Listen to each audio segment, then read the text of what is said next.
जमीयतुल उलमा हिंद के सदर मौलाना महमूद मदनी का बयान सामने आया है।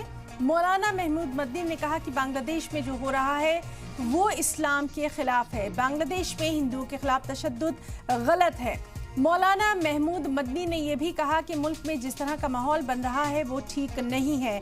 तो बांग्लादेश में जिस तरह के हालात हैं उसके खिलाफ जमीयतुल उलमा हिंद के सदर मौलाना महमूद मदनी का भी बयान सामने आ गया है। उन्होंने साफ तौर पर कहा है कि बांग्लादेश में जो कुछ हो रहा है वो इस्लाम के बिल्कुल खिलाफ है।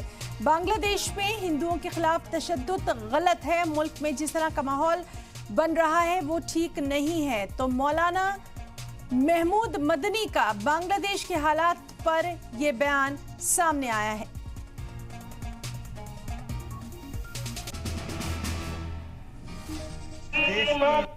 सिचुएशन को खराब करने की हर मुमकिन कोशिश की जा रही है, थोड़े से पॉलिटिकल बेनिफिट के लिए। अच्छा, बांग्लादेश में जिस तरह से वो हो रहा है, ह्यूमन राइट्स का उल्लंघन हो रहा है, हाँ, वो पे आप क्या कहेंगे? यही कहेंगे कि कोई अगर मुसलमान है और वो किसी गैर मुस्लिम के साथ गलत मामला करे तो ये तो बहुत बड़ा अन्याय है, ये इस्लाम का विरोध है।